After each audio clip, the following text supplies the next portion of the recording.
Muy bien, como decía nuestro hermano Cristian, vamos a iniciar el día de hoy con una nueva carta, carta a los colosenses. La semana pasada terminamos la carta a los filipenses, escrita por el apóstol Pablo, ¿no es cierto? Y hoy vamos a iniciar una nueva carta, la carta a los colosenses. Así que tome su Biblia y vaya ahí a la carta de los colosenses. Esta es una serie, ¿no es cierto?, dedicada a revisar toda la carta capítulo por capítulo, versículo por versículo, como lo hacemos usualmente. Y aunque esta carta está escrita hace más de 2000 años atrás, ¿no es cierto?, es tan relevante para nosotros hoy como lo fue a estos hermanos creyentes ahí en Colosas. Los que recibieron originalmente esta carta, ¿no es cierto?, nos daremos cuenta que al avanzar por esta carta, nosotros enfrentamos los mismos peligros y las mismas amenazas que estos creyentes se enfrentaron hace un tiempo atrás. Es por eso que necesitamos estudiar esta carta, reflexionar en su palabra y aplicarla a nuestra vida. Recuerden, no solo venimos a escuchar, hay que reflexionar, meditar en la Escritura y también porque hay un deseo ferviente, ¿por qué? Por aplicarla. Deseamos aplicar la palabra de Dios a nuestra vida. Entonces, el autor de esta carta, como ustedes bien saben, es el apóstol Pablo, igual que la carta a los filipenses. Esta carta fue escrita alrededor del año 60, 63 después de Cristo, en un periodo en el que Pablo se encontraba también encarcelado, muy similar a la carta de los filipenses, lo que clasifica esta carta también como la de los filipenses, como una de las cartas llamadas de la prisión de Pablo.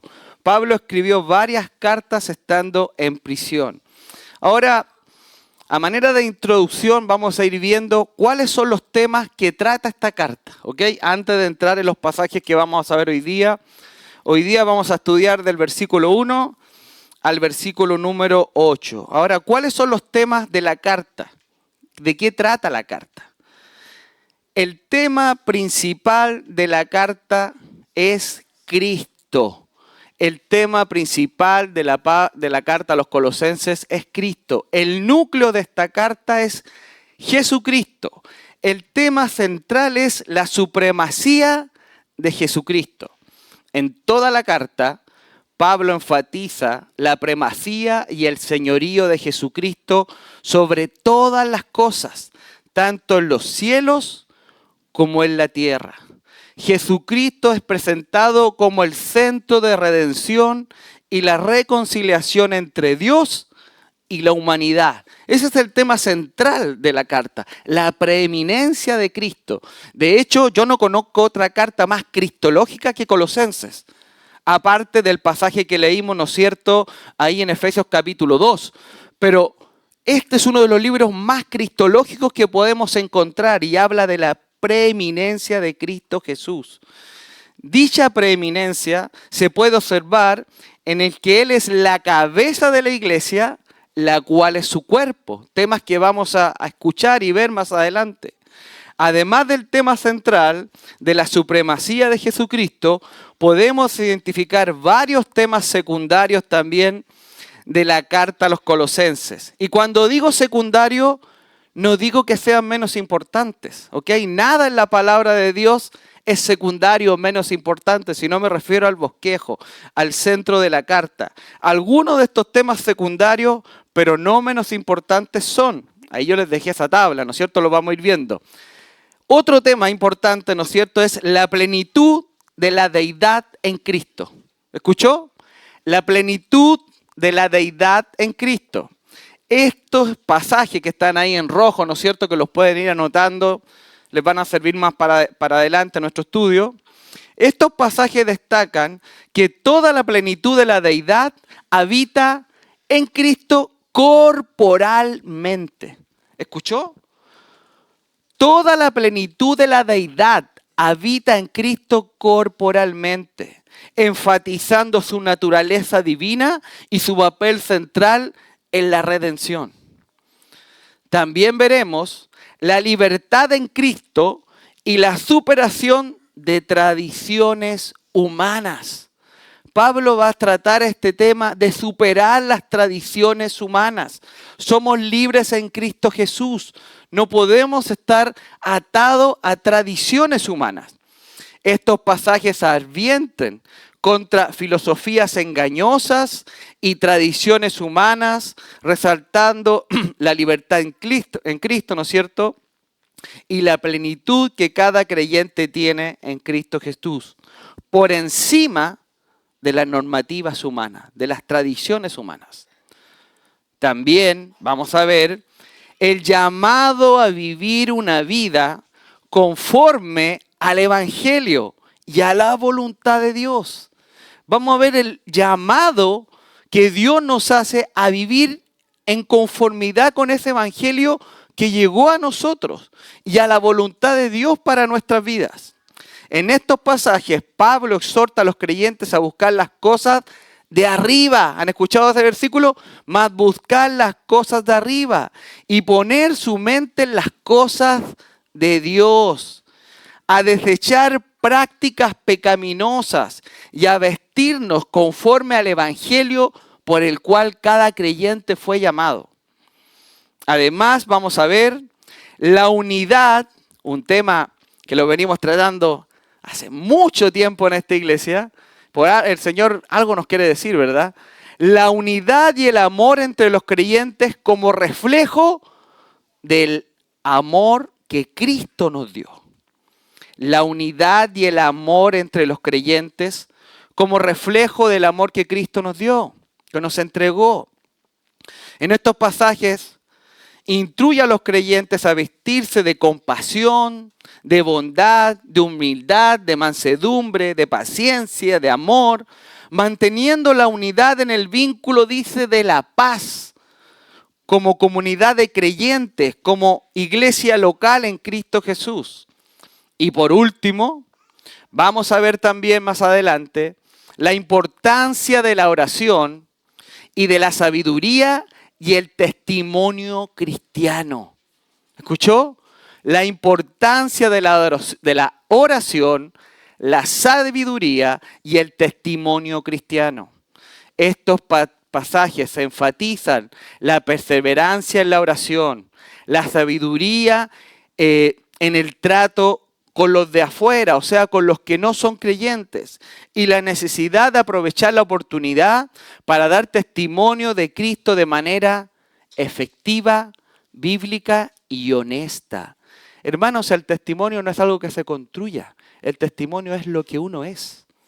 Entonces, vamos a iniciar el estudio de la carta de Pablo a la iglesia en Colosas, versículo 1 al 8. Vamos a leer. ¿Están conmigo? Están con sueño, ¿no? ¿No? Ah, ya. Muy bien. Versículo 1. Pablo, apóstol de Jesucristo por la voluntad de Dios, y el hermano Timoteo, a los santos y fieles hermanos en Cristo que están en Colosas, gracia y paz sean a vosotros, de Dios nuestro Padre y del Señor Jesucristo. Siempre orando por vosotros, damos gracias a Dios, Padre de nuestro Señor Jesucristo, habiendo oído de vuestra fe en Cristo Jesús y del amor que tenéis a todos los santos, a causa de la esperanza que os está guardada en los cielos, de la cual ya habéis oído por la palabra verdadera del Evangelio, que ha llegado hasta vosotros, así como a todo el mundo, y lleva fruto, y crece también en vosotros, desde el día que oísteis y conocisteis la gracia de Dios en verdad. Como lo habéis aprendido de Epafras, nuestro consiervo amado, que es un fiel ministro de Cristo para vosotros. Aquí también nos ha declarado vuestro amor en el Espíritu. ¿Oramos?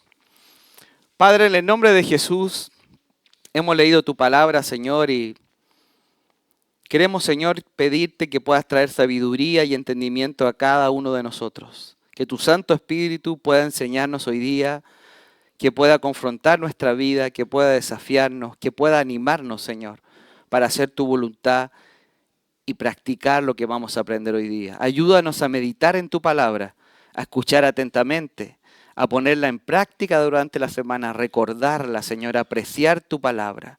Oramos en el nombre de Jesús. Amén. Entonces, veremos que en los primeros versículos, Pablo presenta el saludo. Pablo saluda a los hermanos en Colosas. Versículo 1 dice, Pablo, apóstol de Jesucristo por la voluntad de Dios, y el hermano Timoteo. Vemos en el primer verso que Pablo se presenta, ¿no es cierto?, como apóstol de Jesucristo por o a causa de, dice, la voluntad de Dios. Pablo quiere que todos sepan en la iglesia de Colosas que él es un apóstol. Esto significa que él tiene un llamado especial para su vida. Al él identificarse como apóstol, está diciendo, yo tengo un llamado de parte de Dios, de la voluntad de Dios, especial para mi vida. Y la palabra, ¿no es cierto?, ahí, apóstol, ¿no es cierto?, significa enviado.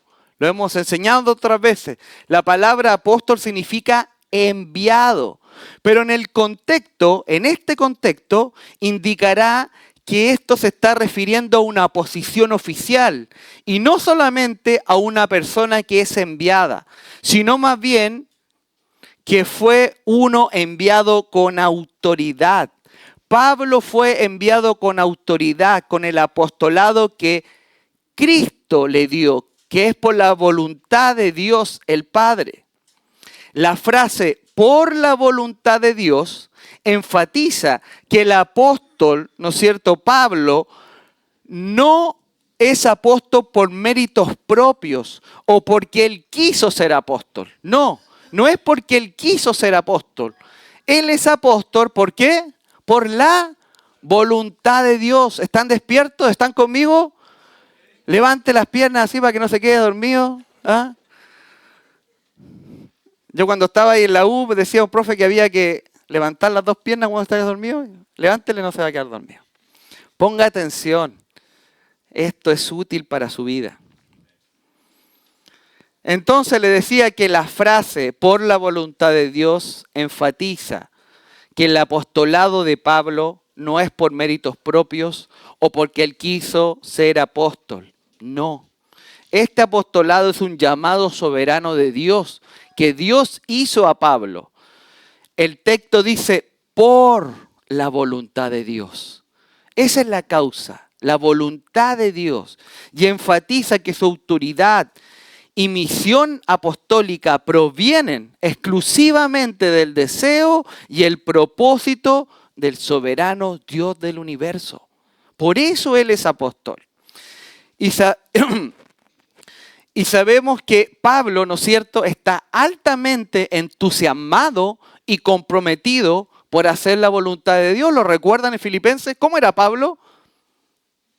Apagado. No, Pablo está entusiasmadísimo por conocer, entender, abrazar esa voluntad de Dios. Y él aquí está diciendo, mira, yo soy apóstol por la voluntad de Dios, por lo tanto él abraza eso, porque esa es la misión, ese es el llamado. Dios lo envió con un propósito especial. Por otra parte, al presentarse como apóstol de Jesucristo por la voluntad de Dios, se resalta la autoridad con la que Pablo escribe esta carta a los colosenses. Esta carta, como bien decía nuestro hermano Cristian, es una carta que escribió el apóstol Pablo como apóstol, pero fue de quién realmente viene, inspirada, ¿no? Exhalada por Dios mismo. Esta es, hermanos, la palabra de Dios. Ponga atención, esté atento, abra su Biblia, concéntrese, esté aquí. Está Dios hablando. No hay nada más importante que esto. Dios hablando. Entonces este verso, ¿no es cierto?, inicia diciendo, Pablo, apóstol de Jesucristo, por la voluntad de Dios, y el hermano Timoteo. Timoteo es mencionado aquí como el hermano. El hermano. Aunque no es el coautor de la carta, Hay alguna discrepancia, unos creen que sí, otros que no. Personalmente creo que no es un coautor, no es que él escribió junto con Pablo. Su mención sirve para mostrar, sí, el compañerismo estrecho y cercano que Pablo tenía con Timoteo. Recuerden, Timoteo era un creyente fiel, maduro. Era un creyente que trabajaba en la obra de Dios, era un instrumento útil de Dios y compañero de milicia con Pablo. Y Pablo lo está expresando aquí su nombre. Timoteo era un colaborador, ¿no es cierto?, cercano de Pablo. Y también debemos recordar que a pesar de su corta edad, Timoteo era un líder respetado en la iglesia antigua en ese tiempo. Timoteo, su nombre, era un nombre que los hermanos sabían de un hombre maduro y fiel en las cosas del Señor. Pablo no se refiere a él como nuestro hermano, vean la diferencia, sino más bien el hermano. Pablo está diciendo, este es el hermano. ¿Se entiende? Timoteo es un buen ejemplo de lo que es un verdadero hermano en el Señor, de lo que debe ser un verdadero hermano en el Señor. Si usted quiere seguir el ejemplo, tal vez usted dice, bueno, no de Pablo mucho, siga el ejemplo de Timoteo. Pablo está diciendo, y el hermano Timoteo. Timoteo es un buen ejemplo de un verdadero hermano en el Señor, como realmente debe ser. Ahora en el versículo 2, se va a dirigir, ¿no es cierto?, a los destinatarios de esta carta, a los hermanos de Colosas, versículo 2. Dice, a los santos y fieles hermanos en Cristo que están en Colosas. Usa dos palabras. Estas dos palabras son santos y fieles. Son adjetivos calificativos que Pablo usa para describir a los creyentes en Colosas. ¡Wow! Fíjense cómo Pablo se refiere a estos hermanos. Él los describe como hermanos que son consagrados a Dios. O sea, son santos y demuestran su lealtad y fidelidad en la relación con Cristo. Ellos son santos y son fieles. La palabra santo, ya lo hemos dicho muchas veces, ¿verdad? La palabra santo en el griego original significa literalmente apartado, separado, con un propósito, consagrado para. Se refiere a aquellos que han sido separados de este mundo, separados del pecado, para estar apartados para la voluntad de Dios. ¿Recuerdan el ejemplo que daba Pablo en Filipenses acerca de la circuncisión? Muerte de la carne, separación de la carne. Los creyentes son separados por un propósito especial que Dios tiene para ellos. Es común en las cartas de Pablo, ¿no es cierto?, el uso de esta palabra santos. Lo que se utiliza o describe, ¿no es cierto?, a los creyentes. Normalmente Pablo se expresa así de los creyentes como santos. Y estos son apartados por Dios para vivir de acuerdo a los propósitos de Dios y de su santidad. Pablo usa esta palabra santos para recordarles a los colosenses que su identidad espiritual, su posición actual está en Cristo Jesús. Al referirse a los colosenses como santos, él les está diciendo, ustedes tienen una posición especial delante de Dios. Cuando hablamos de santificación del creyente, tiene dos dimensiones. Una es la santificación posicional, que es cuando nosotros llegó el Evangelio a nuestra vida, lo oímos, lo aceptamos y el Espíritu Santo entra en nosotros, automáticamente Dios en ese momento nos ve santo. ¿Por qué? Porque toda la justicia de Dios y la ira cargó en Cristo y todos nuestros pecados fueron lavados y perdonados. Por eso en ese momento ahora posicionalmente Dios cuando nos ve santo, porque ve a Cristo a través de nosotros. Cristo pagó, Cristo es el objeto, Él compró, ¿no es cierto?, nuestra redención. Entonces Pablo usa esta palabra santos para recordar a los colosenses su identidad espiritual, su posición actual frente a Dios.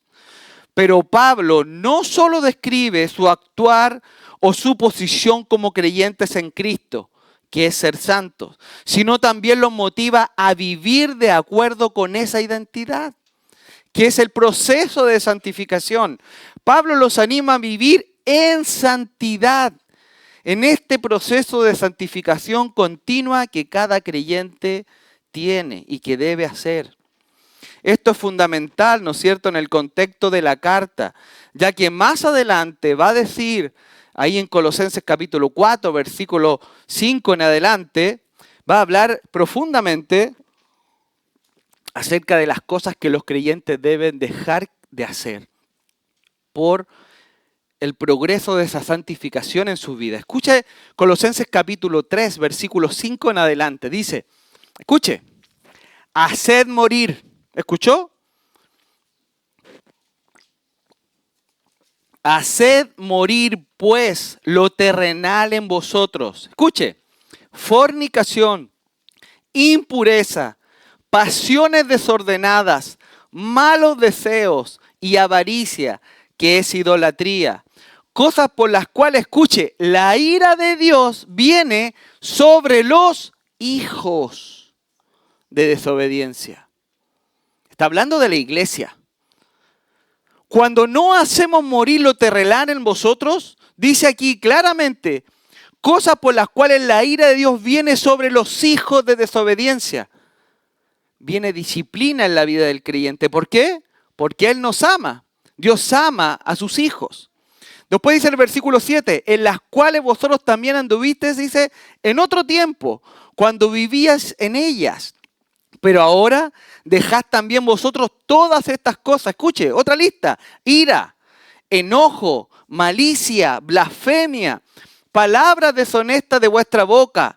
No mintáis los unos a los otros, habiendo despojado del viejo hombre con sus hechos y revestidos del nuevo, el cual conforme a la imagen del que lo creó se va renovando hasta el conocimiento pleno, donde no hay griego ni judío, circuncisión ni incircuncisión, bárbaro ni escita, siervo ni libre, sino que Cristo es el todo y en todos. Versículo 12 dice, vestíos, pues, como escogidos de Dios. Y escuche, santos y amados de entrañable misericordia, de benignidad, de humildad, de mansedumbre y de paciencia. Entonces Pablo se refiere a los hermanos de Colosa como santos y fieles hermanos en Cristo que están en Colosas. O sea, para ser fieles hay que estar en Cristo. Fíjense, Pablo se refiere a los hermanos de Colosas como santos, dice ahí, ¿y qué más dice? Y fieles hermanos en Cristo. ¿Recuerdan todas las veces que veíamos en Filipenses en Cristo? O sea, para ser fieles hay que estar en, ¿dónde? En Cristo. Para ser santos y fieles hay que estar en Cristo. Debemos estar dentro de Cristo. Y porque estamos dentro de Cristo, porque estamos dentro de Él, es que podremos actuar en santidad y en fidelidad. Nunca podremos ser ni santos ni fieles si no estamos en Cristo Jesús. Es imposible. Nada podemos hacer sin Cristo. Y esto es lo que está diciendo. Por él el enlace ahí en el versículo 2 y dice, a los santos y fieles hermanos en Cristo, que están en Colosas, a los hermanos que están en Cristo, que están en Filadelfia. Se está refiriendo a una iglesia local acá. También se está refiriendo a esta iglesia local. Luego continúa con este saludo inicial como habitualmente lo hace. Dice, gracia y paz sean a vosotros de Dios nuestro Padre y del Señor Jesucristo. Pablo les desea gracia. ¿Y qué más les desea? Y paz. Ya hemos dicho otras veces que el orden en las Escrituras es importante, hermano. Cuando ustedes ven un orden en algo, tienen que estudiar, porque no simplemente que Él puso una palabra por otra. El orden en las Escrituras es importante. Y primero vemos que es la gracia y luego la paz. Recuerden que fue la gracia de Dios, o sea, este favor inmerecido, la que nos trajo una relación de nuevo pacto. Primero llegamos, ¿por qué? Por la gracia. La gracia es la gracia, ¿no es cierto?, la que establece esta paz con Dios. La paz es el resultado de la gracia de Dios. Sin la gracia de Dios no podremos tener paz con Dios. Por eso Él dice gracia y paz. Primero es la gracia y luego es la paz. Usted nunca podrá tener paz si no ha entrado a través de la gracia de Cristo primero. Por eso Él dice gracia y paz. La paz es el resultado de la gracia. Este saludo, ¿no es cierto?, que Pablo hace habitualmente, resume la experiencia de los que están en Cristo. Recibimos la gracia inmerecida para poder vivir en paz con Dios. Hoy día nosotros ya no somos enemigos de Dios. De hecho, somos sus amigos. Somos sus hijos. Somos cercanos. Somos su propiedad. Hoy día podemos estar en paz con Dios por medio de la gracia. Este saludo, ¿no es cierto?, resume todo el Evangelio. Llegamos por la gracia para ahora poder estar en paz. Ahora, ¿cuál es la fuente de esta gracia y de esta paz? ¿Cuál es la fuente de la gracia y de la paz? ¿De dónde proviene esta gracia y esta paz? Pablo deja muy en claro que tanto la gracia como la paz provienen de Dios, nuestro Padre y el Señor Jesucristo. Esta expresión destaca la unidad y la cooperación entre Dios el Padre y el Hijo Jesucristo en la obra de salvación y en la bendición hacia los creyentes. Él está diciendo que esta gracia, esta paz, provienen, la fuente es Dios el Padre y Jesucristo, el Señor Jesucristo. Y demuestra que están unidos, que están funcionando juntos en esta obra de salvación y en la bendición posterior que dan a cada creyente. Versículo 3 dice: siempre orando por vosotros, damos gracias a Dios, Padre de nuestro Señor Jesucristo. Escuche lo que está diciendo Pablo. Siempre orando por vosotros, damos gracias a Dios, Padre de nuestro Señor Jesucristo. La idea central de este versículo, ¿qué es? Agradecer a Dios. Esa es la idea central. Pablo está dando gracias por esos hermanos. ¿Cuál fue la última vez que usted agradeció por estos hermanos de esta iglesia? ¿Cuál fue la última vez que usted oró y dijo: Señor, gracias por mis hermanos? Gracias por haberme traído a esta iglesia. Gracias, eso es lo que está diciendo. Pablo está agradeciendo a Dios. Este agradecimiento no es simplemente una formalidad. Es una expresión genuina de Pablo de gratitud por la obra que Dios está haciendo en la vida de estos creyentes en Colosas. Pablo está agradeciendo porque Dios se está moviendo en la vida de estos creyentes y Pablo le da gracias a Dios. Este pasaje refleja el corazón pastoral que Pablo tenía por esta iglesia, que constantemente da gracias a Dios por los creyentes en Colosas y ora por ellos. La frase siempre orando por vosotros de este versículo refleja una práctica constante y recurrente de Pablo por esta iglesia en Colosas. Pero también destaca la importancia, hermanos, de interceder por otras personas, de interceder por otros. ¿Sabe lo importante que es que podamos orar los unos por los otros? ¿Saben que gran parte de las cosas y el mover de Dios en la iglesia de Colosas era por la oración de Pablo? Dios puede hacer todo sin nosotros, pero Él no quiere hacer nada sin nosotros. Debemos orar.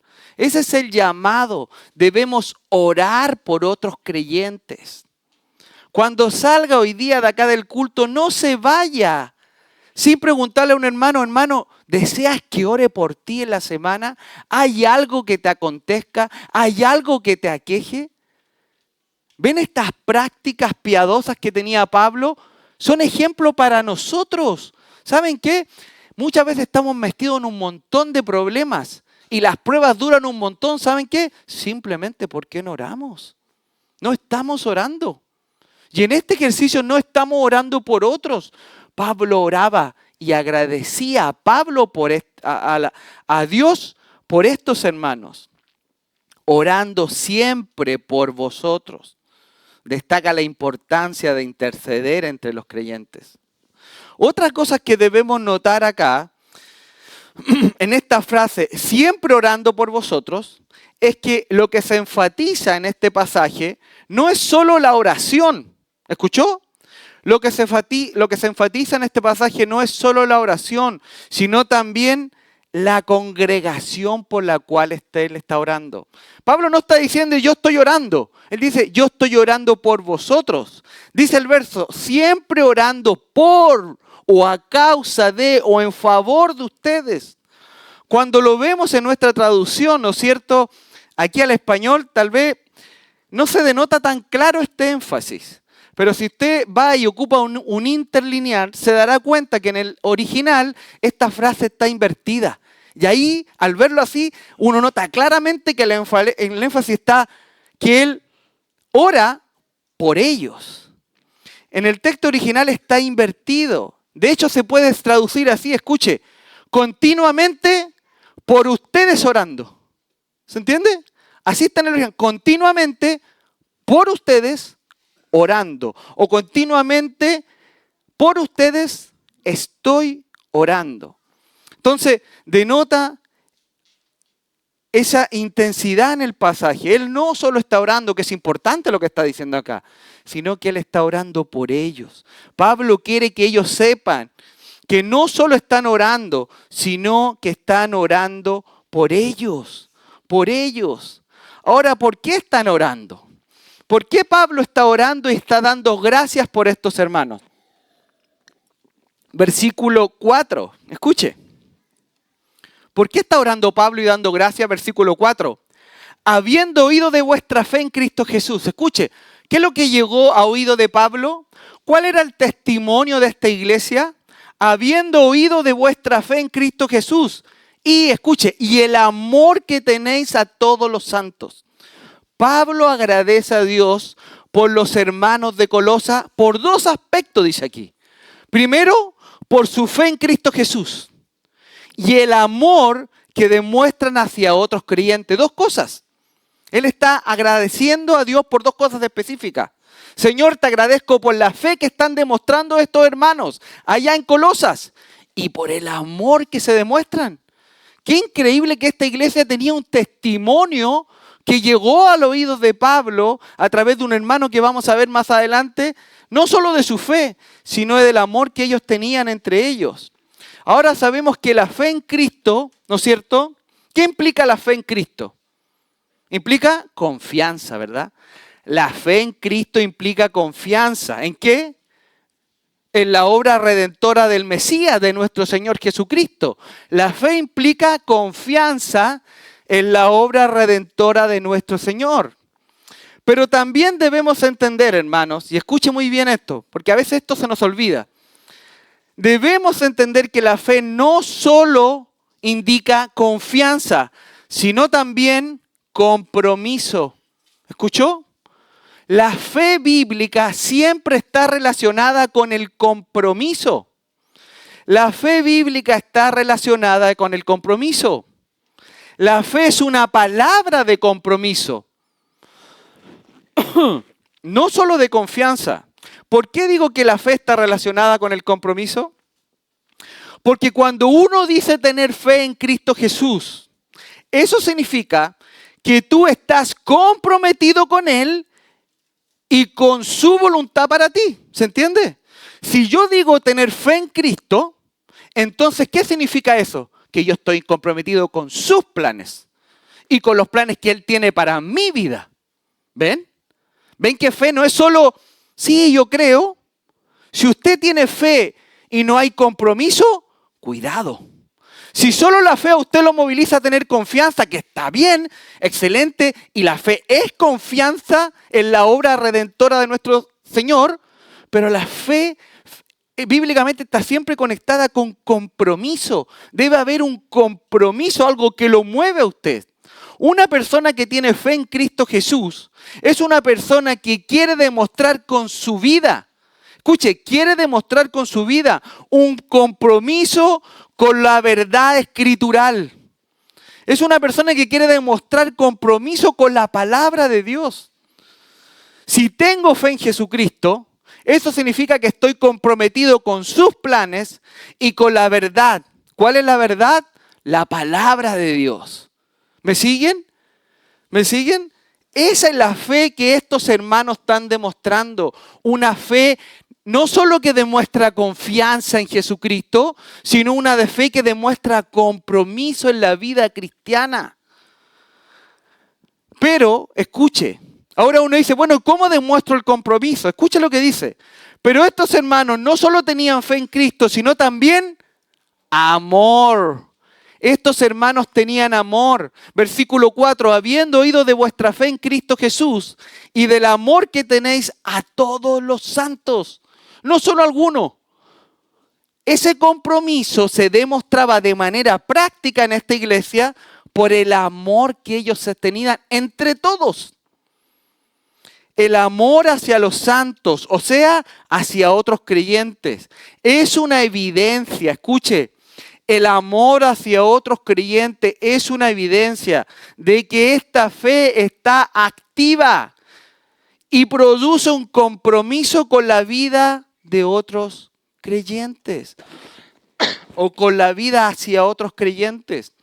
Si su fe está activa, eso va a producir naturalmente amor y compromiso por otros hermanos. Pablo destaca la importancia de la fe en Cristo como fundamento y el amor es la manifestación práctica de esa fe.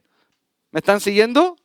El amor es la manifestación práctica de esa fe. Y la palabra amor en la Biblia está vinculada con dar. Y es una palabra que significa sacrificio. El amor bíblico, el amor ágape, siempre va a estar relacionado con dar y con sacrificio. ¿Qué versículo viene a su mente cuando usted relaciona amor con dar? Todos se lo saben. Juan 3:16. ¿Cómo dice? Porque de tal manera amó Dios al mundo que ha dado. Y van a encontrar muchos ejemplos. Cuando yo digo que hay palabras que están vinculadas, cuando tú ves un patrón en toda la Biblia. Cuando se habla de amor bíblico es un amor que da. Es un amor sacrificial. No es solo decir te amo. No es solo apapachar la espalda. Tu amor debe demostrarse cuando tú estás dando y sacrificándote por otro. ¿Se entiende? No solo decir yo amo a la iglesia. Puedes decirlo. Pero si tu vida no está teniendo prácticas que den y que se sacrifiquen por la iglesia, probablemente no sea un amor bíblico. Estos hermanos, ¿no es cierto?, habían aceptado el Evangelio y habían puesto su fe en la obra de Cristo Jesús. Y esto produjo, ¿qué produjo? Un cambio en sus vidas. Y eso es fundamental, hermano. Este Evangelio, esta fe produjo un cambio. Ahora están viviendo vidas sacrificadas, vidas generosas. Esto es lo que significa el amor, un amor sacrificial y un amor de entrega. ¿Saben lo que es el amor bíblico? El amor que proviene de Dios es un amor. Es este amor de usar tu vida, de gastar tu vida con el fin de ser una bendición para otros. Ese es el amor bíblico. Es usar tu vida, gastar tu vida, que gastar todos tus años, gástalos en ser una bendición para otros. Eso es lo que está diciendo Pablo. Ese es el amor bíblico. Gástate por otros, inviértete en otros, usa tu vida para gastarte por otros. Mientras algunos hermanos solo viven concentrados en sus propias vidas,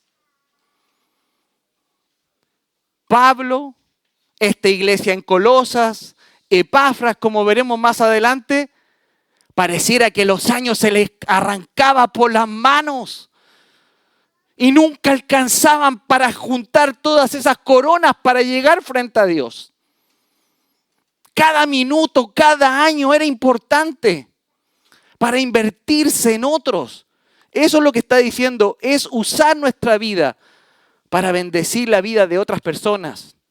Pablo está dando gracias a Dios porque él ve ese tipo de amor, ese tipo de conducta en estos hermanos, ahí en Colosas.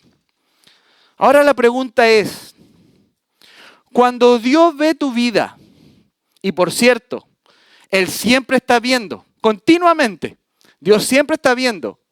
Cuando Dios ve tu vida, Él puede ver a una persona que está demostrando amor y un estilo de vida sacrificial con el fin de ser una bendición para otras personas. Cuando Dios mira tu vida, cuando Dios mira mi vida, Él puede ver una vida sacrificial de amor en la cual nos estamos invirtiendo en otras personas. Y mire, cuando me refiero a invirtiendo en otras personas, lo básico es tu familia, tu esposa, tus hijos y tus amigos. Eso es lo básico. Está hablando de la iglesia. Dice, de todos los hermanos, el amor que se demostraban entre todos. ¿Ok? Cuando Dios mira eso, ¿ve esa clase de amor en tu vida? Pablo dice, en relación a los hermanos de Colosas, habiendo oído de vuestra fe en Cristo Jesús y del amor que tenéis a todos los santos. A todos los santos. A los maduros y a los inmaduros. A los grandes y a los bebés. A todos hay que amarlos. Cuesta amar a los bebés a veces, ¿no es cierto? Porque se hacen, reclaman, meten bulla y son desordenados y quieren tomar posiciones que no les corresponden y un montón de cosas que ocurren en la iglesia. Pero ¿saben qué? Los colosenses amaban a todos los hermanos y ese es el mandato de Dios. Debemos amarnos a todos. Debemos amar a esos bebés. Los bebés son hermosos y hay que quererlos y apreciarlos. Dicho de paso, los bebés sí tienen que crecer, ¿ok? Pero a todos hay que amar en la iglesia. No solo a los maduros, no solo los que son de bendición para ti, no solo los que a ti te ayudan o los que son de ejemplo. Tú podrías ser de ejemplo para otro, tal vez para uno que está recién creciendo. Debemos amarlos a todos. El amor hacia otros creyentes es la respuesta natural de haber recibido el amor de Dios y es la evidencia de una conversión genuina. ¿Escuchó? Es la evidencia de una conversión genuina, el amor. Ahora, ¿qué es lo que motiva a estos hermanos a vivir en sacrificio por todos los santos? ¿Qué los motiva a esto? ¿Cuál es el catalizador, el motor, lo que los moviliza a los hermanos? Verso 5. Escuche, dice, a causa de. Acá está la razón. A causa de la esperanza que os está guardada en los cielos, la cual ya habéis oído por la palabra de verdad del Evangelio. Esta es la causa de por qué estos hermanos se comportan así. Fieles, en amor, demostrando su fe, su compromiso.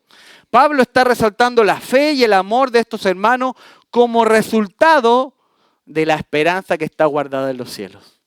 Por eso ellos actúan así. Esta es la causa. La frase a causa de indica que la fe y el amor mencionados en el versículo, ¿no es cierto?, anterior, son motivados por la esperanza que está en los cielos. Pablo entonces ahora conecta, escuchen, la fe y el amor con la esperanza que está guardada en los cielos. ¿Ven la correlación, lo que está haciendo Pablo? Pablo conecta, ¿no es cierto?, esta esperanza y esta fe con la esperanza que está en los cielos.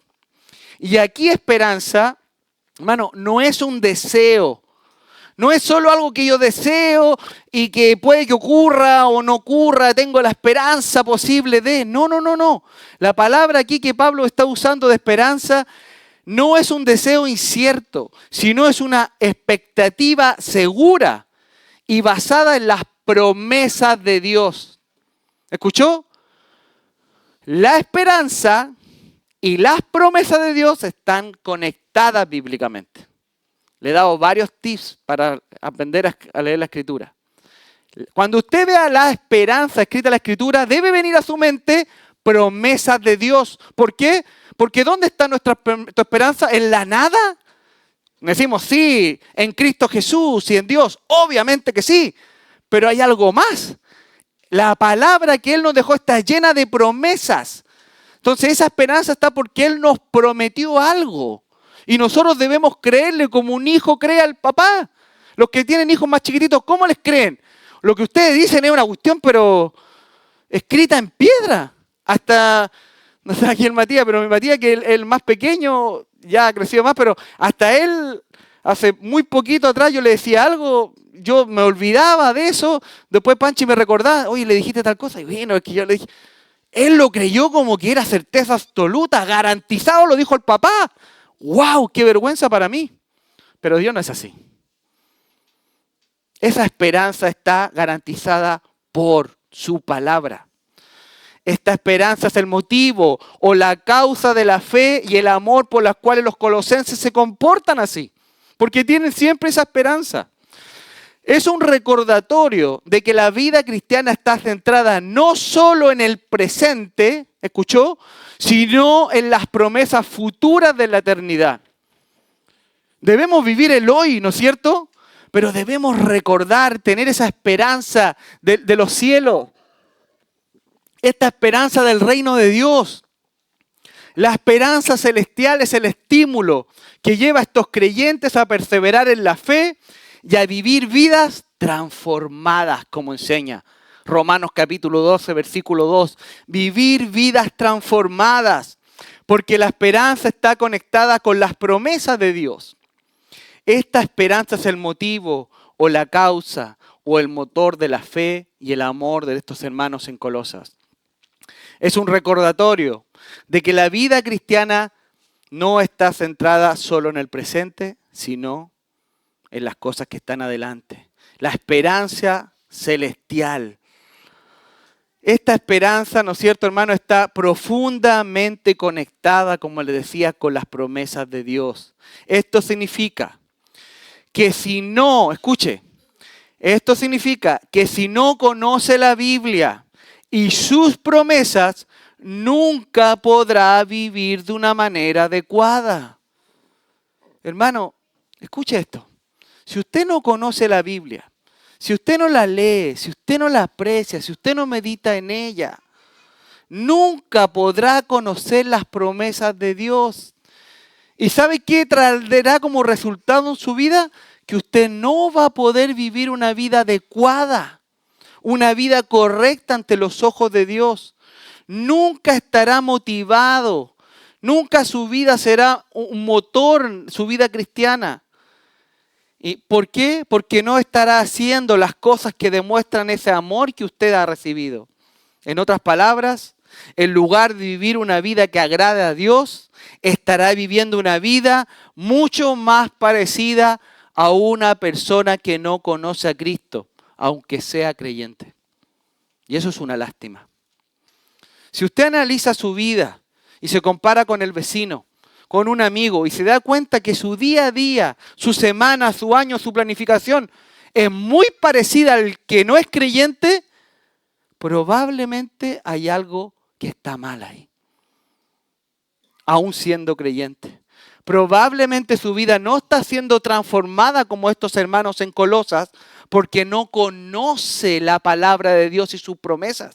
Porque ellos viven transformados, ¿por qué? A causa de la esperanza, a causa de las promesas. Ellos están altamente motivados y comprometidos con esa verdad. Y eso es lo que los moviliza. ¿Por qué a veces uno ve tanta apatía en algunos hermanos? Porque no la conocen. Porque no... Hermanos, tienen que invertir tiempo meditando en ella. Y las poquitas cosas que van aprendiendo, aplíquela y sabe que su vida va a empezar a ser transformada.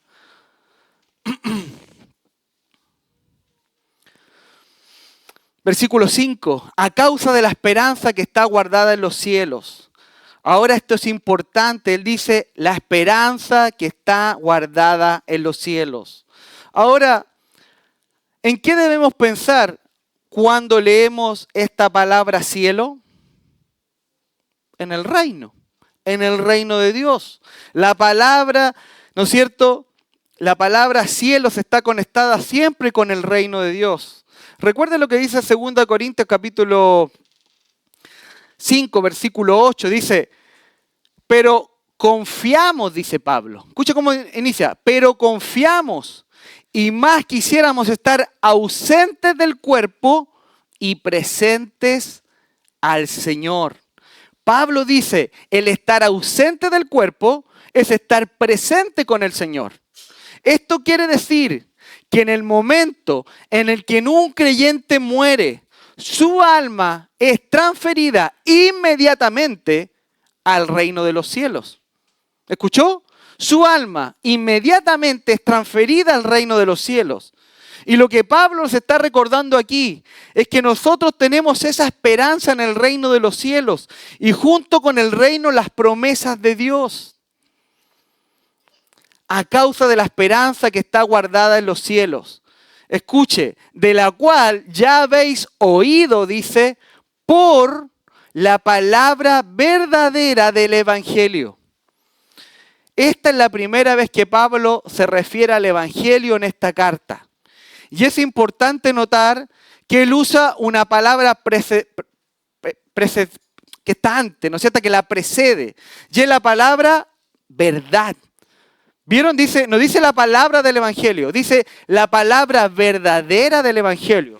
Y vamos a ver en esta carta, a medida que vamos estudiando ahí en Colosenses, de manera consistente, que Pablo enfatiza este concepto de la verdad. Tal vez más que otras cartas, él constantemente va a empezar a enfatizar este concepto de la verdad. Cuando habla sobre la palabra de verdad, el Evangelio, la palabra verdadera del Evangelio. Versículo 6, que ha llegado hasta vosotros, así como a todo el mundo. ¿Escuchó? Ese evangelio llegó a ellos, a los colosenses, a estos hermanos, y así dice, como a todo el mundo. Pablo se está refiriendo al evangelio que ha sido predicado y ha alcanzado a estos hermanos en Colosas. Y a todo el mundo conocido en ese momento. ¿Ok? Pablo no quiere transmitir que el evangelio ya ha sido predicado en todo el mundo. No. No es eso lo que quiere transmitir. Lo que quiere transmitir es que este mensaje del evangelio es para todo el mundo. ¿Me siguen? No es que ya haya sido predicado en todo el mundo. Ese evangelio es para todo el mundo. Este mensaje debe ser oído por todo el mundo. Este pasaje muestra la naturaleza expansiva de este evangelio. ¿Recuerdan que es el poder de Dios, la dinamita de Dios? Este mensaje no está limitado a un grupo étnico, a una religión, a un país, a una cultura, sino que este mensaje es para toda la humanidad. Este mensaje del evangelio es para toda la humanidad. La palabra verdadera del evangelio, la buena noticia de Jesucristo, es relevante y poderosa en todos los contextos culturales y sociales del mundo entero, en todos lados. Y como llegó a los colosenses, también llegará a todo el mundo. Esa es la idea que Pablo está haciendo acá. Ahora, ¿cuál es el resultado de este evangelio en la vida de estas personas que lo han recibido? Versículo 6. Que ha llegado hasta vosotros, así como a todo el mundo, y lleva fruto y crece también en vosotros, desde el día que oísteis y conocisteis. Y esta palabra conocer es un conocer experimental, relacional, no un conocer intelectual. Y que más dice, la gracia de Dios en verdad. Nuevamente usa la palabra. Pablo dice, y lleva fruto y crece también en vosotros. Aquí se expresa que el evangelio que ha sido sembrado en ellos está dando fruto y creciendo en sus vidas. Esto sugiere que la palabra de Dios, esta palabra verdadera del evangelio, está haciendo un impacto positivo y transformador en la vida de estos creyentes en Colosas. Eso es lo que está transmitiendo acá. Este mensaje, esta semilla sembrada en estas vidas de estas personas, está trayendo frutos. El evangelio no solo los salva inicialmente, sino que también los transforma continuamente, haciendo más maduros a estas personas, a estos creyentes en Colosas, ¿no es cierto?, en su fe y en su semejanza a Cristo. Y en nosotros también, ¿verdad? ¿Desde cuándo comenzó este cambio en estos hermanos? Desde el día que oísteis, dice, y conocisteis o experimentaste la gracia de Dios en verdad. Esta es la segunda vez que se repite la palabra en verdad. Y es para conectar dos ideas. El punto es el siguiente acá. Tú no puedes aceptar la gracia de Dios si no aceptas la verdad de Dios. ¿Me explico? ¿Cuál es la verdad de Dios? Ya lo había dicho en el versículo 5. La palabra de verdad del evangelio. ¿Y cuál es esa verdad? La palabra de verdad del evangelio. Entonces, esta palabra verdad aparece dos veces porque busca unir conceptos, evangelio y la gracia de Dios.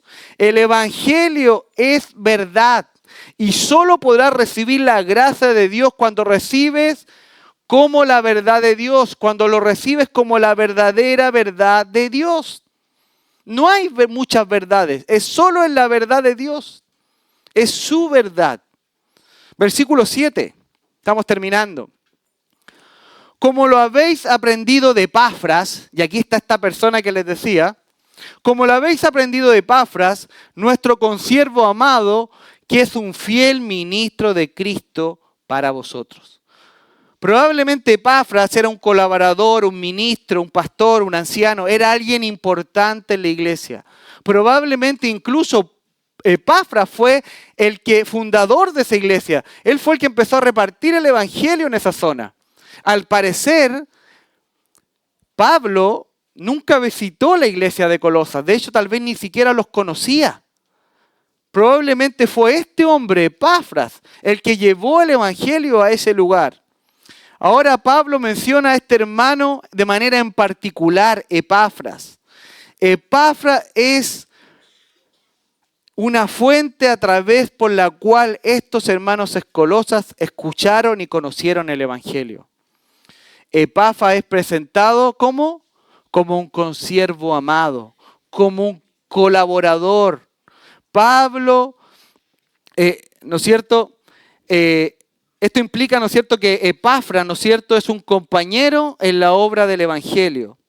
Epafras, ¿no es cierto?, es probablemente el fundador de esta iglesia en Colosas, es el que le predicó el evangelio, tal vez en todas esas regiones, y su papel, ¿no es cierto?, en la enseñanza y en el discipulado de los colosenses era fundamental. Y Pablo está haciendo referencia a Epafras, y de hecho lo va a hacer también al final en el capítulo 4, me parece. ¿Qué más se dice de Epafras? Dice que es un fiel ministro de Cristo para vosotros. Qué lindo. Aquí hay un ejemplo práctico de lo que veíamos. Es un fiel ministro para él. No, es un fiel ministro para Pablo. Es un fiel ministro para vosotros. Y en este contexto se está refiriendo a los colosenses. Aquí tenemos otro claro ejemplo de una persona fiel que se entrega a otros. No solo ya veíamos el testimonio de la iglesia, vemos el testimonio también del liderazgo de Epafras. Este hombre es una persona que ha dado su vida por esta congregación de creyentes. Es un hombre fiel. Epafras es digno de confianza en su ministerio y en la enseñanza del evangelio. Es alguien que ha permanecido comprometido con la verdad del evangelio y con los creyentes de Colosas a los cuales él sirve. Pero también dice que es un ministro de Cristo. Clave. Es un ministro de Cristo. Epafras no es solo un líder o un maestro de la iglesia local. Su ministerio está claramente centrado en Cristo. Esto indica que su autoridad y su misión provienen del servicio a Cristo. Pero dice, para vosotros. Pablo añade que Epafras es un ministro para vosotros, refiriéndose a los colosenses. Esto refuerza la idea que de que Epafras no solo es un ministro de Cristo, sino que su ministerio está particularmente, ¿no es cierto?, dirigido a los colosenses. Está trabajando específicamente para edificar la vida espiritual y el crecimiento de la fe en ese lugar. Ese es Epafras. Ahora la pregunta es, ¿por qué Epafras hizo eso? ¿Por qué Epafras se conduce de esa manera tan noble, tan admirable como Pablo lo expresa acá? ¿Por qué? Porque él recibió el amor de Dios por medio del Evangelio. Y el amor de Dios causa en él una transformación de ser un instrumento, motivo de ese amor. ¿Por qué él actúa así hoy día? Porque él fue impactado por el amor, por un amor que él no tenía. Le llegó el amor de Cristo. Y hoy día él es un instrumento para ser utilizado en eso, en demostrar amor al resto. Por eso es un ministro de Cristo para vosotros. ¿Ven la conexión? Epafras simplemente estaba dando lo que él había recibido de parte de Dios. Y aquí hay un tremendo ejemplo. En primer lugar, para todos los líderes de esta iglesia. Y yo en primer lugar. Para todos no me refiero solo a los ancianos, a los líderes, a todos los que tienen un ministerio, a los que están enseñando, a los que están con los jóvenes, con el matrimonio, a los que escuela dominical, en la música. Acá hay un tremendo ejemplo de cómo debemos administrar nuestra vida. Ministros de Cristo para esta iglesia de Filadelfia. El Señor nos llamó a estar acá. Acá es donde deben estar nuestros pensamientos, nuestras oraciones, nuestros recursos, nuestro amor, nuestros deseos de que esto crezca. Acá. Eso es lo que está diciendo. ¿Ven? Él es Epafras, el enviado al evangelio de todo el mundo. No. Por vosotros. Y esta iglesia local tiene el tremendo ejemplo que habíamos visto antes, de demostrar el amor como la iglesia de Colosas, demostrar su fe, o sea, demostrar su compromiso y el amor por todos los hermanos. Y el verso 8 dice, quien también nos ha declarado vuestro amor en el Espíritu. Epafras fue y le dijo, Epafras le contó todas estas cosas que hemos estado hablando a Pablo, quien también nos ha declarado vuestro amor en el Espíritu, y eso es clave, en el Espíritu. En este versículo Pablo enseña que Epafras le ha ido a informar acerca de este amor que esta iglesia mostraba en el Espíritu, esta iglesia de Colosenses. Vuestro amor en el Espíritu, la frase amor en el Espíritu es importantísimo. Subráyelo. Este amor en el Espíritu, el amor que aquí se refiere no es simplemente un afecto humano, una emoción superficial. Es un amor producido por la obra del Espíritu Santo en la vida de estos creyentes. Debemos entender que sin el ministerio del Espíritu Santo en nuestra vida no somos capaces de hacer absolutamente nada que le agrade a Dios. ¿Me escuchó?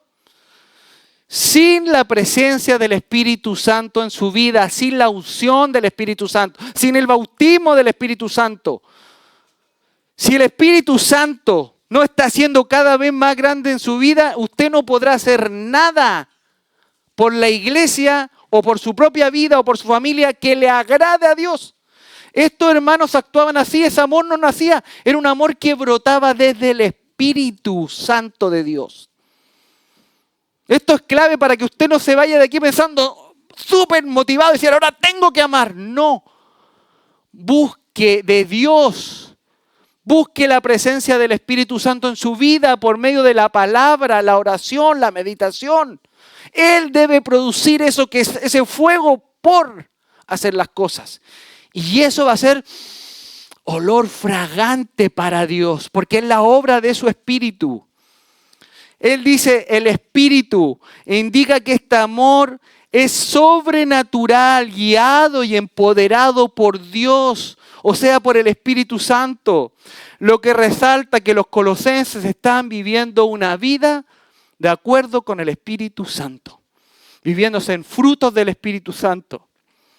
El hecho de que Pablo resalte amor en el Espíritu sugiere que los colosenses están demostrando evidencias concretas de su fe y en su vida diaria. En conclusión y en reflexión final, Pablo nos quiere enseñar que esta congregación en Colosas es una congregación guiada y empoderada por el Espíritu Santo. Pablo nos muestra cómo la fe genuina en Cristo produce un amor sincero por los demás, un amor sacrificial, y está sostenida por la esperanza de las promesas de Dios, el reino. Pablo anima a los colosenses, reconociendo su crecimiento espiritual, agradeciendo a Dios por ellos y alentándolos a continuar en la verdad del Evangelio, el cual transforma sus vidas y produce fruto a través de la obra del Espíritu Santo. Este pasaje, hermanos, invita a todo creyente a reflexionar sobre la evidencia de su fe. Su fe está documentando lo que realmente creyó. Su fe tiene evidencias, porque si tiene evidencias tangibles producidas por el Espíritu Santo, eso confirma que usted es un verdadero creyente. Si tu fe genuina producirá un cambio en tu vida por medio de la obra del Espíritu Santo, va a producir un cambio y te moverá a demostrar amor sacrificial y abnegado por esta iglesia local, recordando siempre la esperanza que está guardada en los cielos para cada creyente de esta iglesia. Hay promesas hermosas de Dios para cada uno de ustedes y para mí, para que vivamos el presente, pero con nuestra mirada en lo que se viene.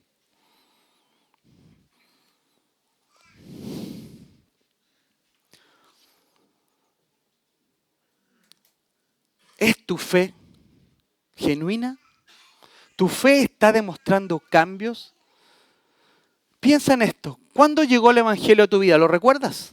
¿Recuerdas ese instante que pasaste de muerte a vida? Cuando alguien te predicó el Evangelio, cuando lo escuchaste en la radio, en una predicación, o cuando tú mismo, en una búsqueda, viste las Escrituras y te fueron abiertos ese velo. ¿Recuerdas ese día? ¿Recuerdas ese día que tu corazón, ¡pum! Yo lo recuerdo? Que tú querías contárselo a todo el mundo, donde ahora ya no tenías temor, porque sabía que todos tus pecados lo habían cargado en Cristo y querías abrazarlo y querías contar. ¿Recuerdas ese día? Ahora, desde ese día en adelante, tu vida ha demostrado cambios genuinos. ¿Eres otra persona? ¿Vives apasionada por el amor a estas personas? ¿Vives apasionado por amar a Dios por sobre todas las cosas? Todos tus planes, tu administración, tu vida, tus hijos, tus proyectos se están sujetando a Cristo y a su voluntad. Mas buscad primeramente el reino de Dios y su justicia. Primeramente Él. Y todo el resto de cosas se sujetan a Él. Mi familia, mi administración, mi trabajo, mi carrera, mis estudios, mis amigos, mi tiempo. ¿Dónde invierto mi tiempo? Se sujeta a Él. El Evangelio llegó a tu vida, debe producir un cambio. Y si no ha producido un cambio, probablemente tu fe es una fe no salvífica. Tal vez no has creído en el verdadero Evangelio. Tal vez nunca te has visto perdido. Deseado tomar esa mano de Cristo para salvarte. Hoy es el momento que no salgas de aquí como un religioso más. Si tú no has puesto tu fe en Jesucristo, hazlo hoy para que venga esta transformación en tu vida. Escúchame, es para tu beneficio. Dios está completo en sí mismo. Él no necesita nada de ti. Él te ofrece esa salvación por gracia, un regalo inmerecido para que tú te apropies de esa verdad. Hazlo hoy. No salgas de aquí sin entender si realmente ser un verdadero creyente. Si no sabes, si no lo entiendes, hoy di, Señor, perdóname, me arrepiento por esta vida que he llevado. Me arrepiento por ser un pecador, por esto y esto y esto que he hecho contra ti. Ese pecado me condena y me llevará al infierno por la eternidad. Eso también es una promesa, ¿escuchó? Para los no creyentes. Pero hoy entiendo que Cristo me amó y quiere tomar mi lugar en la cruz. Y quiere vestirme de su santidad. Háblele, dígale ahora eso al Señor, no salga de aquí. Hoy día, escuche, puede ser el último día que usted escuche este mensaje, ¿sabía? El último día. La última oportunidad para decirle sí al Evangelio. Si usted no entiende tal vez todo el detalle de lo que estoy diciendo, cuando termine el culto, hable conmigo. Hable con los líderes de la iglesia para orientarlo. Ahora, si usted recuerda claramente el día que conoció al Señor y está seguro que es un creyente verdadero, ¿hay cambios en su vida? Y si no los hay, o los hubo al inicio, creció un poquito después, se metió en la vida cristiana y en lo religioso y en el canuteo que hacemos, en venir los domingos y no hay nada más. No hay nada más. Esperando ojalá que el Señor venga pronto, viviendo con mis problemas todos los días. No, eso no es el Evangelio. El Evangelio transforma nuestra vida y toda nuestra vida se concentra en, Señor, ¿cuál es tu voluntad? ¿Cuáles son mis dones? ¿Qué debo hacer? Señor, me queda poco tiempo, se me fue otro día. Otro día que malgasté mi tiempo sin conocer mis dones, sin ministrar, sin poder amar a otro hermano, sin poder bendecir, sin orar por la iglesia. Estoy perdiendo esas coronas que Cristo prometió para cada uno de nosotros. ¿Dónde está su mente hoy día? Llévela a estos principios. Siga el ejemplo de estos colosenses, de este hermano Epafras, y tenga una vida transformada. Deje que el Espíritu Santo haga un cambio en su vida. ¿Oramos?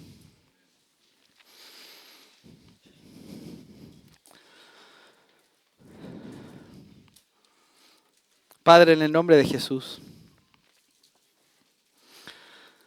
te pido, Señor, que tu Espíritu Santo pueda convencer de pecado, de justicia, de juicio al que no te conoce hoy día. Señor, sálvale. Te pido que si hay algún hombre, alguna dama, algún niño, algún joven que no te conoce hoy día, pueda la luz del Evangelio resplandecer en su vida. Sálvalo, Señor, como lo hiciste un día con nosotros. No merecemos, sabemos que solo por gracia, por medio de la fe. Pero te pedimos, Señor, te rogamos que utilices a esta iglesia para atraer más personas que te conozcan. Ayúdanos, Señor, a los que ya somos creyentes, a no perder el tiempo, entretenidos en las cosas de este mundo, perdiendo cada hora del día en cosas vanas, en cosas que no aprovechan, en cosas que no edifican. Todo es lícito, mas no todo conviene hacer.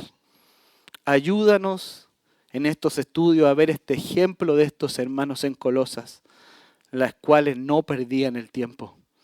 Ellos demostraban su fe de una manera práctica, con un compromiso verdadero, demostrando amor los unos por los otros.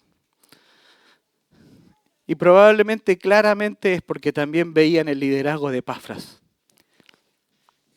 Te pido, Señor, que tú puedas bendecir a cada líder de esta iglesia, a cada persona que está sirviendo, que está enseñando en distintos ministerios, Señor, ayúdanos a vivir vidas fieles, vidas que te agraden, vidas que se mantengan puras, vidas, Señor, que se mantengan en constante crecimiento, vidas que amen tu palabra verdadera. Ayúdanos a comprometernos con tus planes. Ayúdanos a entender que nos has llamado a esta iglesia para bendecir a otros. Y si tú lo deseas, realmente que en algún momento podamos tener un testimonio digno de tu palabra y que los hermanos más pequeños puedan ver en nosotros el reflejo de Cristo. Oramos en esta tarde, en el nombre de nuestro Señor Jesucristo. Amén.